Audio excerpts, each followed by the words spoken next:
এক মেয়ে দ্রুত নিজের শার্ট খুলে নৌকার সেই অংশটা বন্ধ করল যেখান দিয়ে পানি ঢুকছিল, কিন্তু তার পিছনে তার বয়ফ্রেন্ড চুপচাপ তাকে ফেলে পালানোর প্রস্তুতি নিচ্ছিল। মেয়েটির বান্ধবী সবকিছু দেখে ফেলল এবং তাকে থামানোর চেষ্টা করল, কিন্তু ছেলেটা খুব রাগে ছিল। সে বান্ধবীকে ধাক্কা মেরে সমুদ্রে ফেলে দিল। তার প্ল্যান ছিল হাঙর বান্ধবীকে খেয়ে ফেলবে আর সে নিজে বাঁচবে। যখন মেয়েটি সব বুঝল তখন ছেলেটা অনেক দূরে চলে গিয়েছিল। এখন বান্ধবীর প্রাণ সংকট দেখা দিল, তাই মেয়েটি সাহস করে সমুদ্রে ঝাঁপ দিল তাকে বাঁচানোর জন্য। কিন্তু দ্রুতই তারা অনুভব করল তাদের প্রাণের ওপর ভয়ঙ্কর বিপদ নেমে এসেছে, কারণ এক হাঙর খুব দ্রুত তাদের দিকে আসছিল। মেয়েটি তার বান্ধবীকে বলল যেন মৃতের অভিনয় করে। হাঙর তাদের দেখে আগ্রহ হারিয়ে সরাসরি সেই ছেলেটির দিকে চলে গেল। ছেলেটি তখন একটি বড় নৌকায় উঠে খুশি হচ্ছিল যে সে বেঁচে গেছে, কিন্তু হঠাৎ তার পা পিছলে সে আবার সমুদ্রে পড়ে গেল। এইবার হাঙর তাকে খেয়ে ফেলল। এটা দেখে মেয়েটি আর তার বান্ধবীর চোখে পানি এসে গেল, কিন্তু ভয়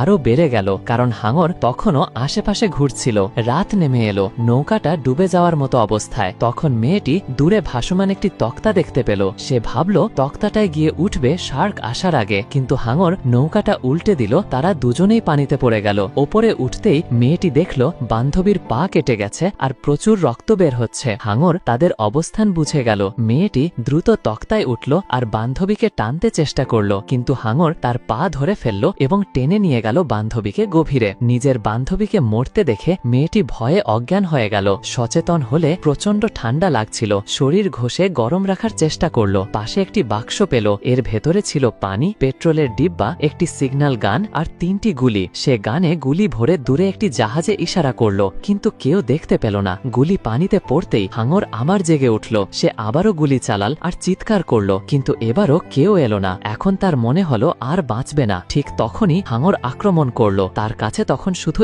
একটি গুলি বাকি। গান বাঁচাতে সেটা নিজের পায়ে বেঁধে নিল। পানি থেকে ভাসমান একটি ভালা তুলে শার্ক মারার পরিকল্পনা করল, কিন্তু হাঙর চালাকি করে পিছন থেকে আক্রমণ করল এবং তাকে আকাশে ছুড়ে দিল। ভাগ্য ভালো সে হাঙরের মুখে পড়েনি। কষ্ট করে একটি পাথরের কাছে গিয়ে বসল। রাত ভর সে সেখানেই ছিল। সকালে দেখল হাঙর তখনও আশেপাশে আছে। এবার সে সিদ্ধান্ত নিল লড়াই করেই বাঁচতে হবে। পানি থেকে ভেসে থাকা পেট্রোলের ডিব্বা দেখে দ্রুত ঝাঁপিয়ে পড়ল। শার্ক তাকে দেখে ফেলায় সে দ্রুত ডিব্বা নিয়ে পাথরে ফিরে এলো। এবার শুরু হলো আসল প্ল্যান। সে ডিব্বা খুলে একটি দড়ি পেট্রোলে ভিজিয়ে নিল। দড়ির মাথা ডিব্বার ভেতরে ঢুকিয়ে নিজের পায়ে সামান্য কেটে রক্ত বের করল। পা পানিতে রাখতেই হাঙর এগিয়ে এলো। তখন সে পেট্রোলের ডিব্বা হাঙরের দিকে ছুড়ে দিল। ডিব্বা সোজা হাঙরের মুখে ঢুকে গেল। সঙ্গে সঙ্গে সে শেষ গুলিটা চালাল।